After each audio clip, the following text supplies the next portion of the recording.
Man, you are not going to believe what just popped in here in Detroit. Hot news, fresh off the press, straight out of our beloved Motor City pride. This is the kind of stuff that gives you chills, because it gets right to the backbone of this team, it gets right to what we feel in the den. And let me tell you, only here at Lions News Central do you get this kind of true fan analysis, no fluff. We're talking about an icon, the future, and decisions that could change the season. So I gotta ask, are you ready to face this? But before we dive into the hot news about our Lions, did you know that almost 90% of you guys who show up here haven't clicked that subscribe button yet? You know what that means? It means you're missing out on the roar of the Lions. You're not really part of the Blue Nation. So don't play it cool, hit that button and join us. You know when you're in the middle of the week, thinking about how the season is gonna start, and all of a sudden you get hit with a shocker? Well, that's exactly what happened to everyone here in Detroit when our star player Amon-Ra St. Brown dropped a bombshell. The guy revealed he had knee surgery, a simple one according to him, just to clean some things up after the season. Holy smokes, man. My heart just froze, because the last thing we wanted to hear was that the engine of our offensive machine was in the shop.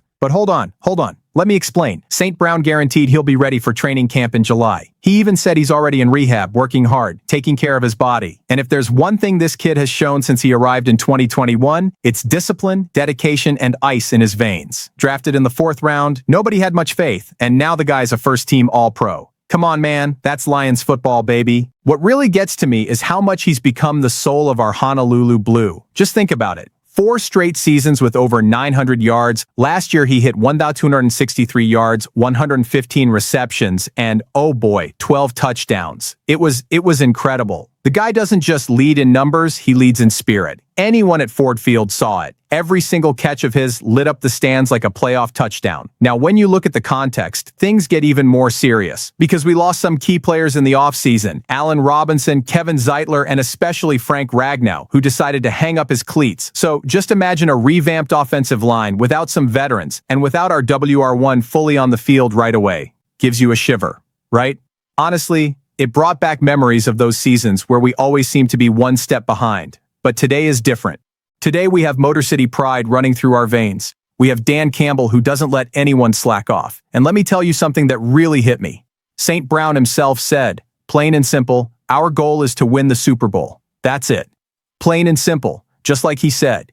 You gotta be kidding me. Hearing that from a guy who delivers on the field everything he promises gives you goosebumps. The fans feel it, I feel it. And you listening to me right now feel it too. So the question is, will that knee hold up when the pounding starts? I want to believe it will, because this roster will only go as far as Amon-Ra can pull us. And hey, stay tuned, because the next piece of news brings a scenario that could shake up the defense and the future of this franchise even more. Oh, wait a minute. Have you ever noticed how there's always that one player who's stuck somewhere between icon and question mark? Well, that's the case with Alex Anzalone. The guy's a warrior, no doubt about it, but this whole contract drama made it clear that he's not exactly the untouchable pillar of the defense. He got a small raise, but no extension, and that sent a message. Thanks, but the future might be somewhere else. Man, oh man. That's a smoke signal in the den, and fans already feel like his cycle might end in 2026. And then came the projection that got everyone talking.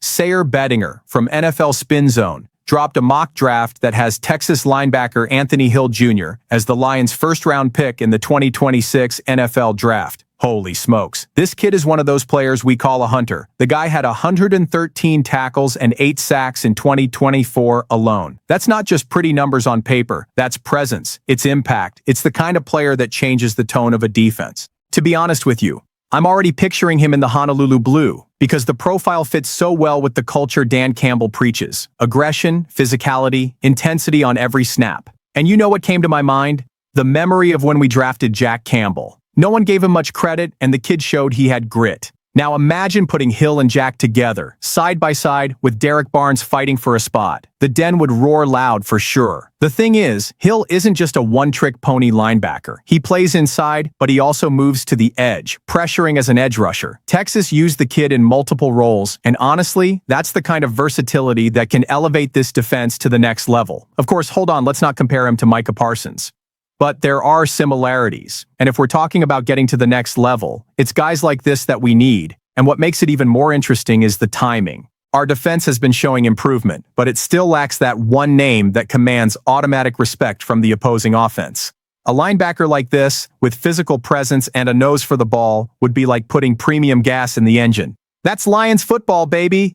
Now don't get it twisted, if Hill keeps on flying in college, he might be off the board before our turn. And then we'll be left scratching our heads, remembering what could have been. But if he's there, I say without hesitation, you can't let him pass. So tell me, have you stopped to think about what it would be like to see this kid wearing the Honolulu Blue? Come on, man, just imagining it gives you chills. And hold on to your emotions because the next piece of news deals with a massive hole left in our offensive line. And the solution might be a lot closer than it seems. You know when you lose that friend who always held things down at the barbecue, the one who took care of the meat and didn't let it burn?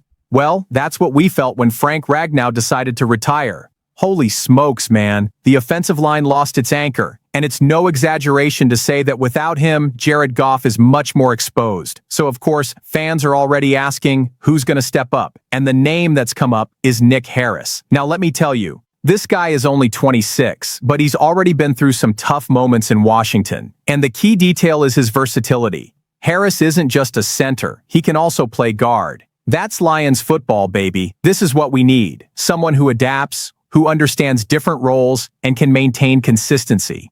On a roster that lost veterans and needs immediate reinforcement, a guy like this is pure gold. What caught my attention was the cost. He's on the market for short-term contracts in the range of $2.3 to $2.4 million per year. For the NFL, that's chump change, right? And when you compare him to other names, Harris's cost benefit is even more interesting. We need to think about the future cap, we need to plan our moves, and this fit would make sense without compromising the salary cap.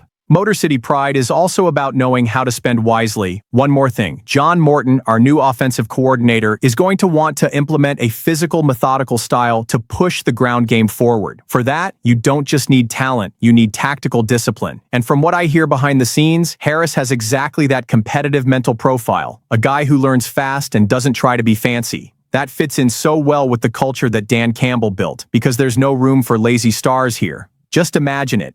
Jared Goff protected, the line reinforced, the running game flowing. That's when the team's identity truly comes alive, because Detroit has always prided itself on building from the inside out. And, honestly, losing Ragnow was a blow, but the chance to bring in someone who can take on that challenge as early as 2025 is the kind of decision that keeps this team on the right track. Come on, man, we can't let this boat rock just now. To be honest with you, I don't know if the front office will pull the trigger, but if they don't, they'll have to answer to the fans when the pressure gets to Goff and the offense stalls. So I say, Harris is that target who's worth the risk, who can bring stability and confidence to the unit. And hold on, because the next piece of news is even crazier. It talks about a quarterback, practice habits, and even the possibility of reinforcement coming from where no one expected. And hey, you know that moment when you think you've seen it all and then a surprise pops up out of nowhere? Well, that's exactly what happened when the bomb dropped. The Hendon Hooker project is over in Detroit. Man, oh man, it seemed like he had a future, but it just didn't work out. The team chose to make room and let the kid try his luck somewhere else. Hooker has already found a home with the Carolina Panthers, but for us here in the Den, the question remains, now what? Who's going to step up as QB3? Ryan Love from Lions Wire gave us the scoop. A name that might show up is Dorian Thompson-Robinson, formerly of the Browns. Holy smokes, this guy has mobility. He has that improvisational energy that can be really useful in practice, especially against teams that have mobile quarterbacks. Think about it. If he can mimic the style of Lamar Jackson, Jaden Daniels, and Jalen Hurts in practice, that alone helps the defense prepare a ton. To me, that would be a huge win already. Of course, let's not sugarcoat it. DTR's resume isn't pretty. He completed only 52.6% of his passes in the NFL, threw more interceptions than touchdowns. It was tough, it was painful to watch in Cleveland. But wait a minute, his job here wouldn't be to save the day. It would be for practice, for improvement. That's Lions football, baby. Sometimes the behind-the-scenes role is just as important as being in the spotlight, and that's where the experience question comes in. Another name mentioned was C.J. Beathard, that 31-year-old veteran who has been around, even spent time with the Jaguars as a backup. Honestly, he would bring stability but not the surprise factor that can help the scout team. I'm a little torn, between the security of a veteran and the boldness of taking a chance on someone who still has a lot of road ahead of him. And you can't ignore the context. Jared Goff is the leader, no one questions that. But the season is long, and if something happens, we need to be ready. We can't make the mistake of having to improvise like we have in the past. Come on, man, we've suffered enough from that. What I see is that Dan Campbell made the right decision with Hooker, The kid needed a fresh start, it wasn't flowing here. Now the front office has a chance to show vision by bringing in someone who adds value behind the scenes without compromising the roster, because the Lions Nation deserves to feel secure that the offense is prepared, down to the last detail. And let me tell you, this move might seem small, but it's not. It's one more step for a team that's aiming big. The Den never sleeps, and every adjustment shows that the eye is, in fact, on the Super Bowl. You know, looking at everything we've talked about today, I feel like this team is in one of those moments that define eras. It's Amon-Ra coming back from surgery, it's Anzalone's future in question, it's the search for immediate reinforcement on the line, and even this crazy QB news on the practice squad. Come on, man, that's Lions football. The Den never sleeps, Motor City Pride never shuts up, so drop a comment because this is the home of the true Lions Nation. And get ready because the next content is going to make the Honolulu Blue burn even hotter.